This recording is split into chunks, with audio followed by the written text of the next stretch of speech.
Hello, I'm Linda Buchanan, a member of the Friends of the Birmingham Museum, and I wanted to make this special video regarding Martha Baldwin.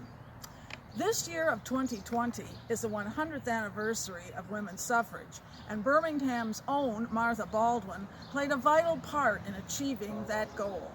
I am wearing a replica of the 1912 banner worn by women who marched for women's voting rights. In that same year, Martha Baldwin established the Women's Suffrage Organization of Oakland County.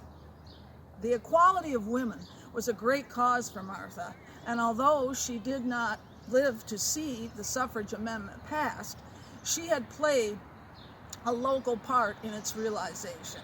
This is just one of the reasons why Martha's influence is still felt in Birmingham more than 100 years after her death.